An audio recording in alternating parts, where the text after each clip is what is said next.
Okay, so we're going to reconvene to open session. May we have a roll call, please? Board Member Blanchard. Charlie, say you're here. Here. Student Board Member Greensfelder. Present. Student Board Member Yoon. Present. Board Member Chutain. Here. Board Member Clark. Here. Vice President Stapleton Gray. Here. President Black. Here. I know those are from there. For those who wish to participate, we will now have the Pledge of Allegiance. I pledge allegiance to the flag of the United States of America and to the republic for which it stands, one nation, under God, indivisible, with liberty and justice for all.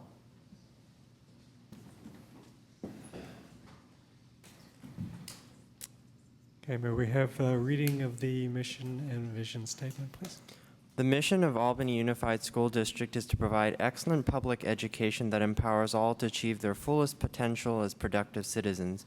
AUSD is committed to creating comprehensive learning opportunities in a safe, supportive, and collaborative environment addressing the individual needs of each student. Thank you.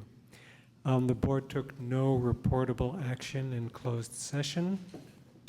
Next is approval of the agenda. Before we approve the agenda, I'd like to propose that we pull item L1.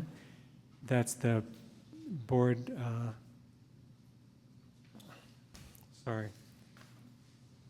board policy and administrative regulation 5145.3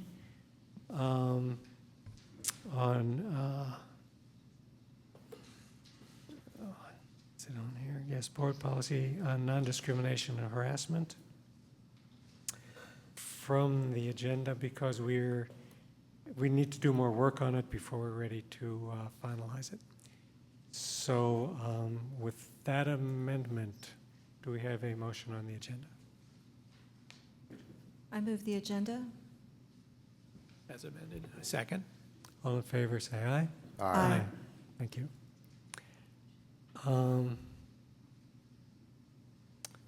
Okay, we have nothing, no presentations tonight, so we come to the consent calendar. Does anyone have any items on the consent calendar they want to ask questions about or pull for separate consideration? Do we have any public comment on the consent agenda? Seeing none, do we have a motion on the consent calendar? I move the consent calendar. I second. All in favor, say aye. Aye. Great. Student board member report. At Albany High, prom was on May 20th at the Claremont Hotel with a wondrous theme of old Hollywood. Students enjoyed a night of dance, food, and a chance to dress up to the glamour of Hollywood. Last week and this week is SBAC testing for juniors at Albany High. On May 20th and 21st, the Albany High Model UN team went to UC Davis to compete in competitive peacemaking at the Model UN conference. Students represented nations in mock UN committees and people in simulated crises like Carthage. On Sunday, May 28th, the Albany High School Jazz Band will perform at Ashkenaz. Come out and enjoy a night of fun and jazz. On Thursday, May 25th, the dance department will host their spring concert. June 5th will be the end-of-year concert featuring both the high school and middle school orchestras. June 6th will be the end-of-year band concert featuring a wide range of pieces. Congratulations to Albany's 40 Global Navigator Scholars for 2017, 5 of whom will be the CIEE Summer Bloggers. These students will travel to countries to participate in a wide range of programs. On May 26th, Albany Middle School will host the annual Greek Games. Get ready for a day of a traditional track and field games that date back to the original Olympics that started in Olympia, Greece. Watch city-states, really different sixth grade classes, compete for the opportunity to win the glory of the games. May 25th is open house at Cornell. Spend the evening discovering all the hard work that students of Cornell have done. May 30th is the 5th grade choir concert. And lastly, June 7th is Crazy Hat Day and Picnic Day at the elementary schools. Come out and enjoy a day in the sun with food and fun. Okay. any questions, comments? I have some, I don't have questions, but I have some additions. Oh, go ahead. Okay, so Ross, at our last meeting, you mentioned Albany Middle School's production of Fiddler on the Roof. I was able to go see that, and it was amazing. It's rare that an 8th grader can convincingly portray a middle-aged Russian father, but Tevye was amazing. It was remarkable. I also want to point out that the 3rd annual AMS Cobrachella Music and Arts Festival was held on Saturday, and it was another incredible event. Middle school and high school bands performed. There were art and activity booths. Middle school kids hung out together safely for hours, having fun. I just wanted to give a shout out to Dorothy Peloso and Jen Gritman, who conceived this event and are still the driving force behind it. This year, Cobrachella grossed almost $11,000 for the AMS PTA. And then lastly, I attended a breakfast in Oakland last week hosted by the Washington, D.C.-based Committee for Economic Development. They've received a Carnegie grant to fund a listening tour, not the same as the one Mark Zuckerberg is doing. Their goal in their listening tour is to engage business leaders and parents of high schoolers in order to determine what students need in today's economic environment to succeed. They've purposefully left out educators at this time. I got the impression that the Committee for Economic Development feels that there are paths to success, but that the current bifurcated path of university, if you have professional aspirations, or learn a trade, is deeply outdated and flawed. Students and parents are navigating new waters with very little useful information at hand to help them. The results of the listening tour will be published in spring 2018. Oakland was the first stop, but I am very interested to see what the Committee for Economic Development puts out and what changes or resources they gather to help our high school students in these difficult times. Thanks. I think we got a little jump start on the board and superintendent report there. Superintendent? Thank you. On Saturday, I attended 2 sessions of the Masters in Governance, sponsored by CSBA, but I'll let our 2 board members talk about that. Tomorrow, I am going to be, in addition with Marie Williams, at the Alameda County Office of Education and in partnership with the Peralta Community College District, a Career Pathways Alignment Retreat. And we'll be meeting with different sectors to discuss how we can equip the next generation workforce. And so we'll also be participating with county and community college leaders as we help to define what their regional shared principles are. So that's an all-day event tomorrow, and I'm looking forward to it because this directly relates to our career pathways and our career technical education. Thanks. Others? Ross? So Kim and I and Val and Peter all attended a presentation last night at Ocean View. Speaker Barbara Coloroso was speaking about bullying and a host of related issues. And as someone who was involved in the aftermath of Rwanda, I think she's been in pretty gritty situations regarding reconciliation and restorative justice and whatnot. And it was a fantastic presentation, I think very well received by the folks who turned out for it. I would happily go wherever she's speaking next because it was a very compelling speaker. Excuse me. If I could just add my own compliment to that, piggybacking on what Board Member Stapleton Gray provided. As someone in the district who's often charged with rolling out the plans or contacting service providers and bringing things to actually happen, I really appreciate that community members made this happen. In this case, the district was supportive, but not in a leading role in contacting the right kind of person, in arranging her stay here in the Bay Area, in covering the costs, and then coming to me to ask how the district could be support, but not putting the district in the center role of taking charge. And I really appreciate that community support. So given that you're more involved in this than I've been, what role does Theopia have, and could you describe a little of what subsequent to that talk will be happening courtesy of those groups and Her. I only know a little bit about the role that Theopia plays. Theopia was a speaker at last night's event. I think community members would know more. Theopia is yet another example of somebody who's come to assist in helping our communities heal, but she's come at the request of parents and community members and started by working with them. I believe there was a parent group meeting on Sunday at St. Albans where several different people were coming together. But again, the district is just appreciates that there's a community effort. Theopia is part of that.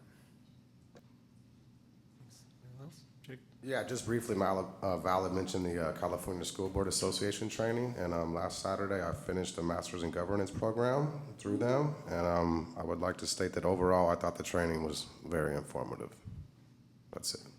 Thanks. Anything else? Good, thank you.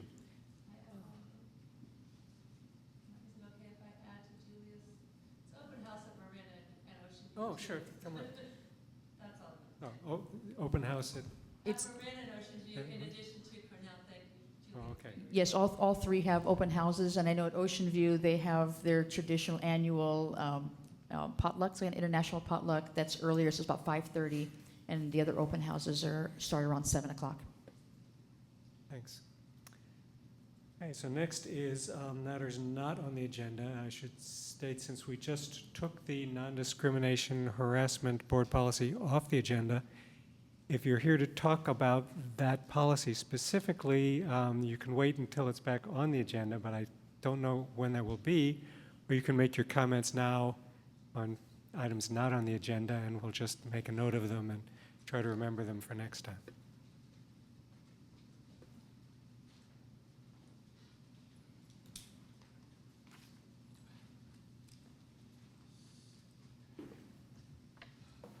Now, is there a timing thing that, but where's the?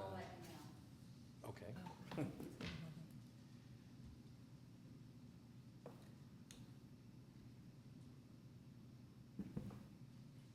Okay. The name's Kyle Hager. I'm the parent of a Cornell student. I share the outrage that many people feel about recent incidents of race-based intimidation among Albany students. And I believe there's real social justice value in some measures that have been suggested in response to these incidents. For example, building a more racially diverse workforce in our schools, making sure curriculum isn't based on racist or sexist assumptions, welcoming and including a diverse student population. But I also believe that from a social justice perspective, much of the reaction against this recent intimidation has been misdirected in two ways. The first misdirected reaction is a demand that schools take responsibility for changing the attitudes, emotions, and values of students as a way to eliminate racist bullying. This is a tall order, tall enough to be impractical. Does anybody really believe that bullies have somehow, up to this point, simply missed the message that their behavior is considered bad? Does anyone really believe that if students are just told a few more times what they should feel, that they will suddenly start feeling that way? Anybody who believes this is in for a major disappointment. But fortunately, we don't need to wait for everybody to become kind and empathetic and respectful and to get brave hearts in order for people to get along with each other in a non-abusive manner. If we did have to wait for that, there wouldn't be so many people all around the world right now participating in divorce proceedings, negotiating for work contracts, disputing over borders, all while interacting non-abusively, even when they view their interests as antithetical. We should look at these methods instead of spending our time trying to make full-scale changes to each other's psyches. One last point in this regard. Even if AUSD could force students to change their subjective states, to do so would be a social justice travesty, an unwarranted invasion of students' rights to privacy, self-determination, and identity. The fact that our present school board is receptive to some parts of a social justice agenda is no guarantee that school boards will be so 5 years or 10 years down the road. The kind of power parents seem willing to cede the school board now won't be easy to take back if we find that one day it is being used for purposes far from social justice. The second misdirected reaction is a demand that schools take more responsibility for students' activities outside of school. It's bad enough that the school district and many parents already believe that the district has the right to tell students how to behave on a non-school internet service. But a movement seems underway to give the district even more power over students' private lives. When did it become acceptable for public schools, an arm of government, to take over from families the responsibility for students' private lives? Public schools have always been at least as much engines of oppression as engines of empowerment and liberation. To give them too much control is to threaten social justice at its core. Thank you.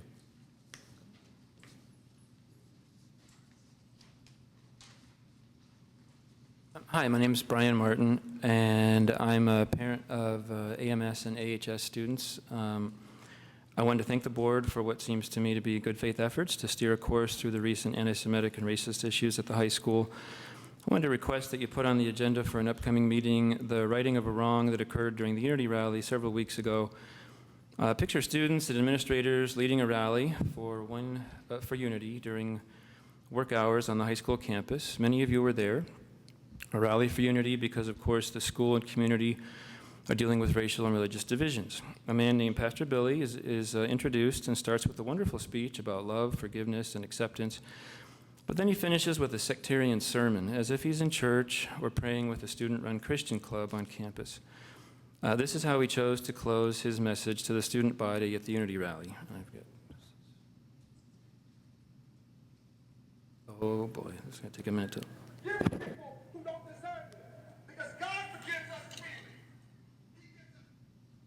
Forgiveness is forgiving people who don't deserve it. Because God forgives us freely. He gives us grace. Not because we merit it through our actions, but because of His grace that He offers to us freely out of His own heart for the sake of His Son. When Pastor Billy made the choice to switch to sermon mode, talking about God and His Son as the basis for the authority of his message, I think it's clear he crossed the line. If Pastor Billy had wanted to share simply his personal faith with the students in this setting, he could have simply said a phrase like, "In my faith tradition, blah, blah, blah." But he did not. Turning a rally into a revival is not okay at a public school, and certainly not at a rally for unity. I think we would rightly be requesting an apology if at the Unity rally we had seen atheist Billy closing his speech with, "Forgiveness is important because God is dead, so we only have this one life to make amends." Or if it had been a Jewish rabbi closing with, "Forgiveness is important because God forgives us, but not God's Son because God doesn't have a son." These kinds of statements are out of place in this setting and cross a line and deserve an apology. As an atheist, I say bring in more faith leaders, but before you do, I simply ask for two things for a future agenda. One, the school district to thank Pastor Billy for many of the great things he said, and at the same time request an apology for deciding to give a sectarian sermon at a public school event, led in part by district administrators during work hours at a rally that was supposed to be about unity. And two, the board to review the policies surrounding inviting faith leaders and other guests, make any changes that might help avoid this kind of situation in the future, and make sure the policies are communicated to staff. Thank you. Thank you. So we have a request to the board to add, it's either one or two agenda items. One would be requesting an apology from Pastor Billy, and the other would be reviewing policy about inviting faith leaders. I'm not sure we actually have specific policy about that, but we could check into that. So I should say the agenda committee considered this request already and decided not to act on it, but if any two board members do want to add this to the agenda, we will do so. So do we have anyone who wants to sponsor this? Who's the agenda committee? The agenda committee is the vice president, the president, and the superintendent. So both of the things he's requesting, you guys talked about it and have decided against it? it's yes, and at this point, any of us could propose it and propose taking it up. I don't know I don't know to what extent we debate and discuss something that was an issue not on the agenda. I mean, it's kind of a meta thing. We're debating whether or not we should take up this issue. Right, we're not discussing, we're discussing whether we should put it on the agenda, not how we would decide if we did put it on the agenda. I make a motion that we put both of them on a future agenda. Okay, do we have a second to that? We need 2 board members I'll to. second it because I'd really love to talk about this issue, though I might come down differently than the speaker might as a fellow atheist. So I think we should talk about it. God knows when, so to speak, we get the space on the agenda to do so. But I'd be happy to put it on whenever we want to take it up as an issue of not, crisis response, since we've got a lot of those, but as time permits. So I have a clarification question, because I think I heard two pieces. One was to agendize, to talk about the topic and policy, which Right. we can do that. The second one, I want to make sure I heard him correctly, was to have Pastor Billy apologize. I'm not sure that's, yes, Okay. that was a request to ask Pastor Billy to apologize, and I'm not sure that that's in the board's purview. Correct. I think So it's- we certainly can take up the question of policy, whether we have policy, and if we do, what it would be, or what it should be. that was my question, was that the second piece is actually asking a person for an apology. I would just say I don't know. I would just say I think the school district should thank Pastor Billy and ask for an apology. And I don't know who in the school district should do that. So I was requesting the board, if you can know some other representative of the school district that would be more appropriate, that would be good to know. You know, we'll look into policy and ed code and see if there's a structure under which that could happen. But I don't think we can put it on the agenda, because that's not the board's. If any speaker said something that was out of line at any school event, who would write the letter? Maybe I can help with this. For this specific incident, I could have staff, or I could contact, Pastor Billy to come in and have a conversation with me. And explain to him the concern that was raised. Oh, that would be good. And then it would be up to Pastor Billy if he would like to, submit that apology. Okay. That would be an informal way for me to do that. A formal would, you could, file a uniform complaint, but I'm not sure. I'd have to look at the criteria for that, but I could. That would be fine. I could informally. What you're proposing sounds reach fine out. to me. Good. Okay. Thank you. Thank you. Okay, anyone else want to speak on matters not on the agenda? And then we have our staff report. I'm sorry, was the board in agreement to put the policy on the agenda? Yes. Okay, thank you. Staff report, promoting safe, supportive, and collaborative environments for all students. Thank you, President Black, trustees, student board members. This is an item that we're going to be bringing at every board meeting to talk about safe and inclusive schools. I'm going to turn this over to Marie Williams, our Director of Student Services, who will give us our update. Good evening, Superintendent Williams, board members, and community. Pleasure to come back and provide you with another update regarding the steps that we have continued to take to promote safe, supportive, and collaborative environments for all students and staff. There are two highlights I wanted to provide you this evening. The first is information about our first equity task force meeting which has now been renamed Albany Coming Together. And then the second is information about what we were calling at some prior board meetings the teach-in, but now we are calling teaching and healing and learning sessions. And so I've invited actually a couple of the students who have been involved in that work to come this evening and share with you a little bit about their experience. I had the opportunity just last week to attend one of the sessions in a sophomore classroom, and the experience was truly amazing. The student facilitators were poised and prepared. and very great facilitators, very receptive to the feedback they receive from their classmates.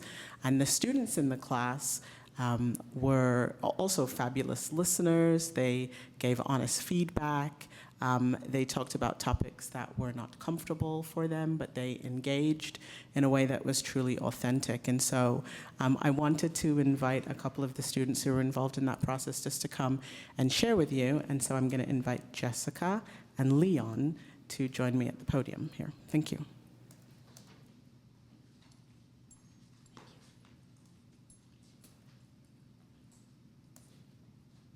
Hi, I'm Jessica Shen-Wachter. I'm in 10th grade.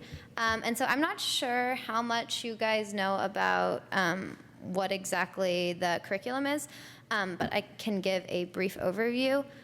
So basically what we're aiming to do is we're trying to provide a comprehensive framework that allows students to discuss and learn about various forms of systemic oppression and how they work. In these sessions, we specifically focus on sexism and racism. And so while the curriculum was created in response to the recent incidents at school and online, it does not specifically address them. We instead choose to focus on the systemic issues that are underlying them. And this is mainly done through small and full class activities. For example, one of these activities involves students using a triangle with each vertex representing a different branch of sexism or racism. So ideologies is one, behaviors is one, and systems and structures is another. Then we have the class divide up into small groups, and they work on identifying specific examples of racism or sexism in our community and a potential solution for addressing these issues. So far, the students have come up with countless proactive ideas for addressing these issues in our community. And now Leon is going to discuss some of the student responses. So, good evening. I'm Leon. I'm a junior. A brief statement on why we're doing this is because we, having surveyed a lot of the interests, is that a lot of students feel that given the recent anti-Semitic and racist and sexist events, that there has been a lack of a proper setting, a time and a place. And we know that time is now, sooner than later. And so this group has come up with the place by saying that we need to go into classrooms and provide that space for students as opposed to relegating this conversation to extracurriculars or simply at home or on your own time sort of discussions. And this student-led group composed of probably 15 or 16 student facilitators on top of parents. Evelyn, Jessica's mother, is here tonight, and other parents. Sorry, did I mix teachers and parents? Okay. So far, we just wanted to say that the student feedback has been great. We've probably presented to over 350 students at this point. And these presentations have been dating back since probably 3 weeks ago. And there are usually 4 or 5 scheduled a week. And basically, it's us students taking time out of our own classes to go into other people's classes and give them a time to discuss and share how they're feeling. And I think one of the greatest successes of this experience is that it's not a debate, and it's not, in a sense, not even a conversation. It's an opportunity to express how you feel, whether that be a disagreement or an assent. And one of the biggest takeaways for a lot of our student participants is the chance to talk about it with their peers in an environment designated for that very purpose. And so, yeah, that's our basic update.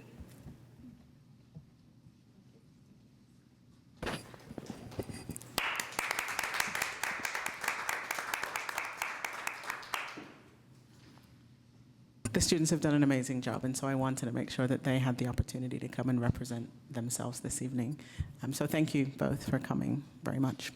The other thing I wanted to talk with you about a little bit, or provide you an update on, is Albany Coming Together, formerly known as the Equity Task Force. So on May the 16th, which was last week, about 80 individuals, students, staff, community members, crowded into the Albany Community Center and spent 90 minutes engaged in some really great, energetic deep, organized, and focused work. And so I wanted to give Peter Parenti, who kind of orchestrated the evening, an opportunity to share about that. Orchestrated is a good word. Thank you very much, Director Williams. Again, we're fortunate to have such strong community members. So Evelyn Shen, who's here tonight, was the opening conversation to help people understand, or at least set a positive vision for change for the future. We had Clementina Duran, who facilitated a segment where each of the individuals moved into areas of interest. The areas that were identified were an overarching steering committee to set guidance and direction, an elementary curriculum subcommittee, secondary curriculum subcommittee, a safe technology use subcommittee, community engagement, staff engagement and professional development, student engagement activities, parent engagement activities, and finally, policy and organizational management. So there were 8 subcommittees and a steering committee that were reorganized, and each individual was able to move to that section. In that group, they got to know each other a little bit. They had to set up a new kind of communication structure, leaving their emails, appointing a subcommittee chairperson. And then the final activity was facilitated by Alexia Ritchie, our principal at Marin. In that activity, the entire group came together to rename itself. The term task force was somewhat problematic, or at least uninspiring for many people. So coming up with an acronym that made sense and helped people kind of establish at least one completed thing before the evening was over was really positive. At this point now, subcommittees are starting to network with each other to identify next steps, to identify maybe next meeting dates, and learn more things about what's going on in the district and where they can support our schools. And I can add that the steering committee is going to be meeting next week. I'm on the steering committee along with a few others.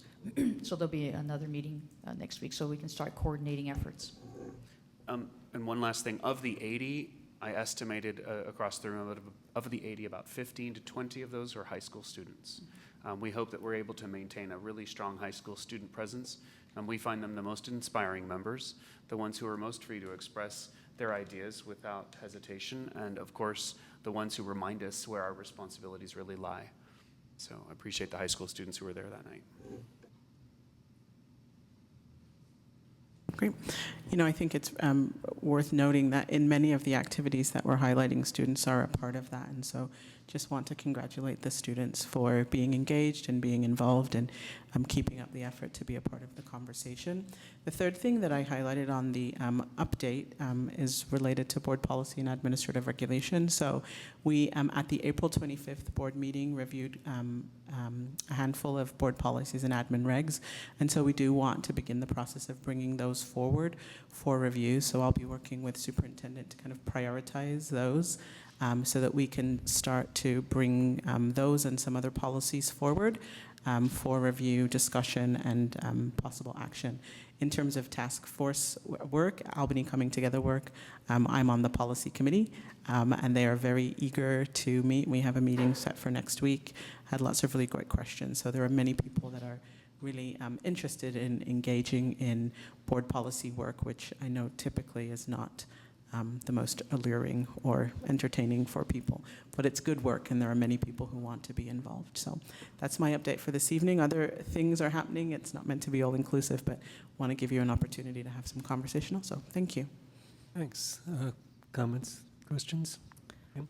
Well, first of all, I wanted to thank Jessica and Liam for being here and for doing the work that you're doing, and also I know you're just representatives of the teaching group, and I think that the community in the high school owe you a lot, because when a lot of people were struggling with what to do and how to handle it, I think that your group came together and met and decided to take specific action and really effective action, I think, and so you guys had it together, and it has already helped, I think. I also wanted to point out that last night at Barbara Colaroso's bullying presentation, that we had neighbors there from Piedmont who've had some problems of their own at the Piedmont High School involving anti-Semitism. And specifically, a parent asked what the Albany High School students were doing and how you were participating in plans going forward. And I know that I got her email and sent it off to a few students. I think that she would be very happy to work with the students and the parents that have helped to organize the learning and healing sessions. Thank you.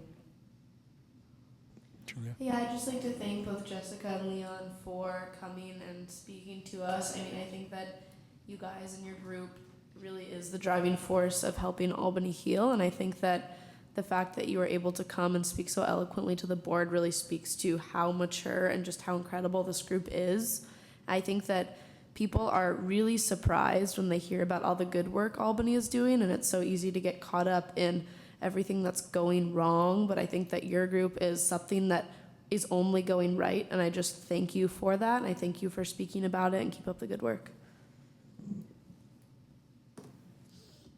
That's Kim. Okay, I do think there's one other thing in general that should be brought up, which is, we didn't take the California Healthy Kids survey this year. We do that every other year. And I know that the questions that are asked on that are planned ahead of time. And we need to ask the same questions next year that we did last year so that we can have some follow-up and we can see our progress or lack of progress. We need to have a measure. But I do think that we would be remiss and we'd be missing an opportunity if we didn't add some questions to our California Healthy Kids survey for next year, specifically around these issues, because our situation has changed, and we're in a new country now, and we need to start having metric that measures how safe our children feel, specifically within the social media realm, and broader than that as well. It's how they feel safe in the hallways and how they feel safe around these kinds of issues. So I would recommend that the administration take a look at that. And I don't know if it's appropriate for the board to make suggestions there or not. Julia? Kim, just to respond really briefly, I think that the Healthy Kids survey might be too far in advance. I think that maybe your group, if you were interested in designing a survey and then presenting it, and I'm more than happy to help. My intro to the board was designing a survey and presenting the results to them. So I think that a student design survey might come across much better than the Healthy Kids survey. I mean, we've all sat through the 2-hour survey, and at the end, you're kind of just like bubble, bubble, bubble. And so I think that maybe even before this year is over, I know surveys are kind of hard to get out, but it is possible, and I really like your suggestion. I just think we don't need to wait until the Healthy Kids survey is administered to get this data back. And so maybe it could be a topic at your next meeting. Thanks, Julie. That's a great idea. The one thing that the Healthy Kids survey gives us is longitudinal data, so we can compare every 2 years how things have changed. So if you did create a survey like that, you'd want to think about it being reusable in a couple of years for comparison purposes. So if you made it too specific around specific incidents that people a couple of years from now may not have experienced, then that wouldn't be that useful. Right. Well, I mean, we could create 2 parts, or we don't need to go into the details, but yeah. Okay. Yeah, just to comment on the datedness potentially of it. You know, when we ask kids 2 years from now, well, when you go on MySpace, how is it, you know, when your parents now are on Facebook because you're not. And I would actually suggest if such a thing were done, to take great care in how questions are asked so you're not effectively push polling. You know, how unsafe do you feel about social media?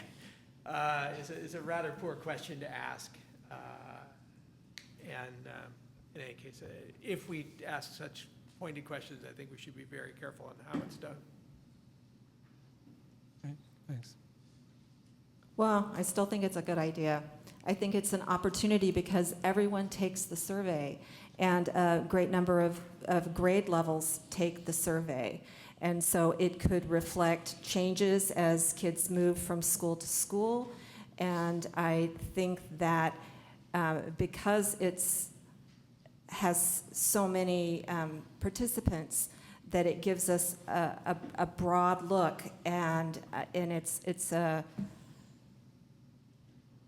part of, it's one of the tools that we use to analyze the district in a number of different important documents. It's all over our LCAP plan, and so I think that incorporating it within Healthy Kids very carefully and with broad and well-framed questions, I think would be worthwhile. In addition to perhaps us, because I heard that that some groups at the high school were going to do some sort of a survey. I thought maybe it was coming out of IHS or okay. Yeah. Okay, so Kim, for clarification, are you proposing that we add some questions to the Healthy Kids survey about, specifically about electronic media, or are you specifically about race and discrimination, about bullying and harassment? I mean, some of these questions are already on the survey. About safe, how you feel safe at school is certainly on the survey. So what specifically were you thinking of adding?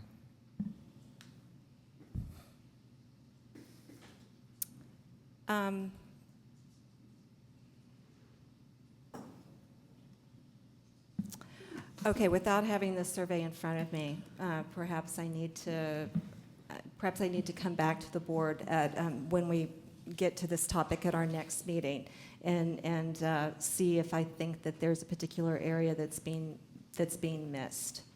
Okay. That would be good. Alfred? Just to sort of, having taken the Healthy Kids survey several times, I think one of the things from what I'm hearing from you is one of the gaps definitely I've seen in the past is social media and questions relating to your usage on internet, because it's very focused on your personal health with regard to drugs and alcohol and of that sort, as well as bullying. But I don't know how old this test and the last time it was updated, but it certainly, in my view, does not address those issues of the changing environment on the internet. So I think that is something that is relevant to consider when we next administer that test. Good. Well, I think it's also important to know what information we're trying to gather. So in regards to social media, do we want to focus on peer pressure in social media, bullying and harassment? I mean, I think we need to carefully look at what are the areas we're looking to get information on. I know that we can look at the modules, and there's certain modules that we're allowed to tailor. So is that correct, Mr.? Yeah. That's right. Okay. Yes, that's correct. We have a set of core modules that we're expected to administer. And then we have a set of ancillary modules that the district has chosen over time to add to the survey. We also augment our baseline expectation by adding more grade levels to each survey. So instead of just one grade level at middle school, we do all. Instead of one grade level at high school, we do all. It's an intensive rollout. It's an intensive act. And it does, the more we want to know, the more we tax our students, staff, and parents, because it's got a component for parents, it's got a component for staff. So we maybe want to look at, maybe there might be some areas that need to come off of the survey if they are outdated or we don't necessarily need the information. We can take a look at that as well. Right, thanks. Oh, yeah. When we take a look at this, I would just like to make sure that students are included in the conversation, because I think that they probably have kind of more insight into like what's really accurate and encompassing school environment, things like that. So I just formal request, I guess, to include at least one student on whatever committee or task force is formed. Absolutely. Does anyone in the audience want to comment on this topic? The topic being promoting safe, supportive, and collaborative environments for all students, not specifically only this survey. Okay, seeing none, thank you very much, Dr. Williams. I think we can move on. We have Board Policy 3510, Green School Operations. Thank you, President Black. Trustees, I'm going to turn this over to our Chief Business Official, Alan Gard. Thank you, Superintendent Williams. On the agenda tonight is the Board Policy 3510, Green School Operations. This is a integration of an existing California School Boards Association template. So it's not a policy that we currently have. However, it's a template from CSBA that has been integrated with the sustainability integrated design with our own sustainability integrated design committee's resolution that the board adopted in August, so that we can more permanently incorporate this policy in the direction that it has for our schools. It's very wide-ranging, and so it covers not only construction and how to ensure the best learning environment for teachers and students, but it also provides some strategies for waste recycling programs, for purchasing everyday materials, things like that. The policy helps provide direction. It then outlines how the superintendent or designee would work with various groups to assess the current operations of the school district and incorporate strategies. And then it outlines various things for staff to consider when making decisions such as these. Some considerations are, upfront costs, long-term costs, the environmental impact,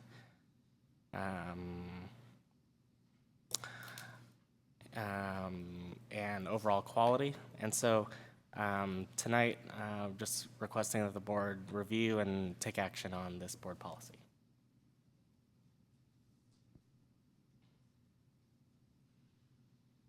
Okay. Questions or comments on this policy? Julia. I feel like I'm repeating myself, but on these committees, is it just board members that are at committee meetings, or is it community members? Like, who comprises the committee? So for the Sustainability Integrated Design Committee, that was assembled about a year and a half ago, December 2015.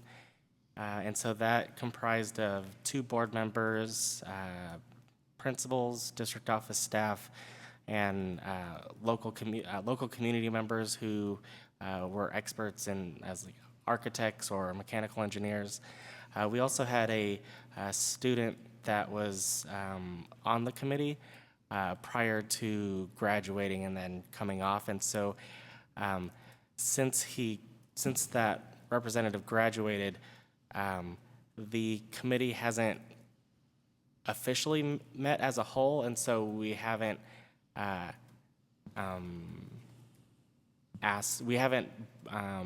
renewed the committee, I guess.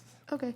I guess follow up to that, if the full committee ever does meet again, just in the name of learning, I think it would be really cool to get members of the EdSet program involved, because that's literally a program focused on environmental sustainability. And I think that we actually spent a lot of time in one of my EdSet classes last year talking about the sustainability of Albany High School buildings. And I don't think we'd be able to provide maybe expert advice, but it would be cool just to learn about the processes, and anyone who applies for EdSet is interested in the environment. So I think that students would be really kind of glad to have the opportunity to be involved. That's a very good point.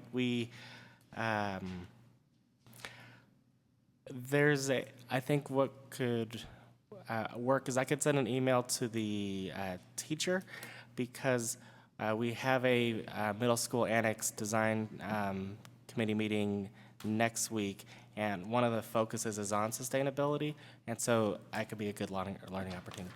Yeah, and I mean, if you want me to serve as the liaison if communication's difficult, I have both my EdSet classes tomorrow. Great, thanks. Anything else? Charlie. Yes. Go ahead, Charlie. Thank you. Yeah, this is your disembodied voice from the sky. I just wanted to appreciate the work that staff has done in bringing us this resolution. It's really a pleasure. It's not a resolution, it's a board policy. It's a pleasure to see that resolution from last year turned into a policy. I think this policy expresses very nicely what I saw in the resolution and the conversations that I heard as a member of District Sustainability Committee. So I just am very happy to support this. And I wanted to also say that I appreciated the way you've identified priorities. It very clearly articulates the sense of the Sustainability Committee that we're not just building buildings to be green for the sake of being green. This is about building spaces that are good spaces for people to be in, for supporting learning, for supporting teachers to teach and students to learn. So it's about a quality built environment. And I think you've done a good job expressing all the priorities in there. Thanks, Charlie. I can't take all credit because we had a particular board member provide the first draft of this policy.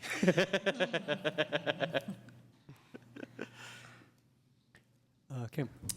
I wanted to say that I had some budget concerns the first time I looked at this because we're approaching a very difficult budget cycle. We're having priority meetings in order to see how we're going to live within our means in the next few years. And then I saw that the policy as written doesn't lock us into buying a whiteboard that's 10 times more expensive than a regular whiteboard. That it does have some flexibility for staff to make decisions, and but with the goal being that whenever possible, we're going to go with the greener option. Mm-hmm. So yes, I feel like I can support this policy also. Thank you. Ross? Just a comment on sort of the letter of the law and the spirit of the law. We have a lot of talk in policies about net zero ready and solar ready and our designs, et cetera. But I have how much solar do we have in the district right now? Zero. Except for solar water heating at the pool. And yes. Okay. And I see a budget for building the San Gabriel Annex, and it will make it solar ready, but it won't make it solar panel equipped. So it would be good when we project things to be talking about if we actually plan to go all the way through and get this stuff on roofs and things. We got a lot of roofs with nothing on it. We have annual operating costs to PG&E, and we've got the sun. So we may have to make an investment at some point and recoup a recurring benefit. If we keep on talking about net zero ready or solar ready for years and never put something on a roof, that'll be problematic. Correct. Anything else? In the public?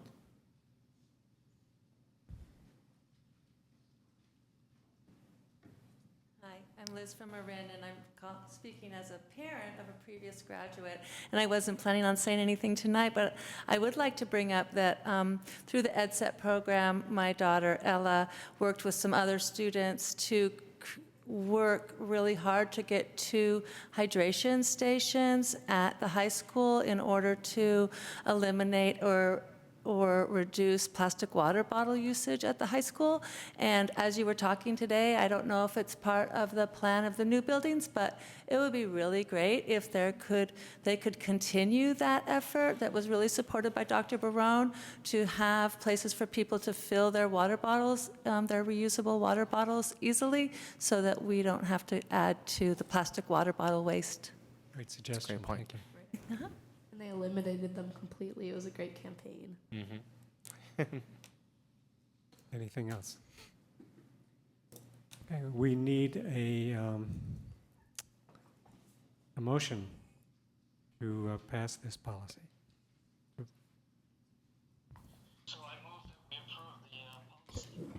Say that again, Charlie. I move we approve the policy.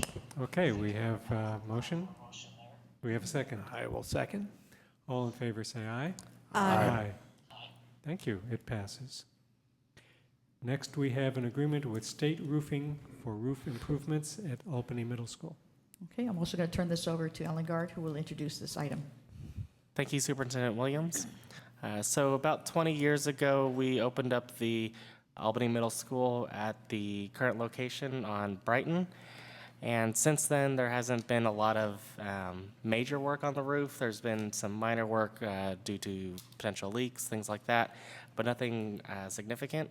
And so this is a contract to improve 3 of the roofs on the middle school main campus. The reason we're doing 3 and not all the roofs is because this is something new that we're trying out for the. This is something new that we're trying out, and we want to ensure that the membrane that would be installed and the sealants that would be laid out works well for us. And then if it does, then we would develop a long-term plan for addressing the rest of the roofs across the school district. This would be a one-time cost of $99,000. However, based on the square footage, it works out to be less than $1 per square foot per year, because this work would extend the life of the roof by an additional 10 to 15 years. Questions? Questions from the audience? Do we have a motion? Or is there a question? It's more of a question. So I expect that this came up because of the leak in the library. And I just wanted to be sure that if this work is done and if the library leaks next year, that we have that we have options then to that they'll make sure that we don't have water flowing into the AMS library. Yes, this has a warranty built in, as well as a contingency language. And so if we do have issues because of significant rain, that we would be able to go back to the contractor to get it addressed. And so that's one of the reasons why we're trying to ensure that this works before spreading it to the other rooftops.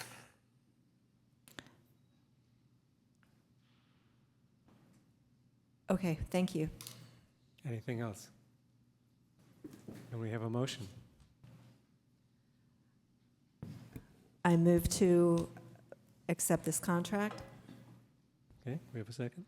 I second that. All in favor, say aye. Aye. Thank you. Agenda items, matters introduced by the board. We have one that I tracked, which has to do with policy about inviting faith leaders to the district. Is there anything else you got? No, that's what I had. Guest presenters, speakers, and religious content and faith-based. Anything else the board wants? I do hope that we can at least hear a report on the facilities master plan staging committee. I think the name, I got the name Yes, wrong. the Ad Hoc Facilities Master Plan Committee. Yeah, because we did do those modifications to the master plan to get it up to date, but I think that the next step is that we have to form that task force that's going to be tasked with staging out the projects. I will be distributing a write-up and proposal on how to connect the 2014 Facilities Master Plan with and realign it to our current plans. That would first go back to the committee, and then if the committee agrees that I've captured everything appropriately, it would then go to the school board for approval, and then we can assemble the facilities master plan steering, or we can then assemble the facilities steering committee. So are you anticipating assembling the steering committee in the fall?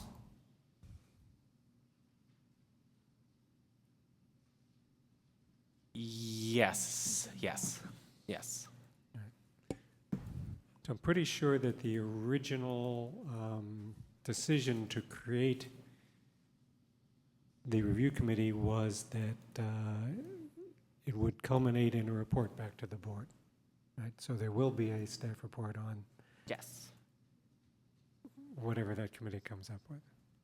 I understand that there's been a lot going on, but I really hope, for the sake of the community, that we could get that steering committee formed, by the end of September, because the community feels unsure about what's happening with the construction plans, and I think that we need to start that next process going, because people are making decisions about whether to put their kids in Albany schools or not, and we need to do our best to alleviate those concerns by making a path forward.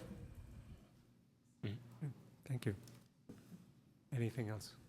Okay, with that, we're going to take a 5-minute break and then reconvene into closed session. Do we have to public session? Yes, afterwards? after closed session, but I don't know how long that will be. We will come back out and report out again in open session. To But close we the don't meeting. plan on convening an open session for anything other than reporting out. From closed session, Essentially, that's we're continue a discussion from a previous closed session. Right, so there's no more open session scheduled for tonight. After a 5-minute break. Yes.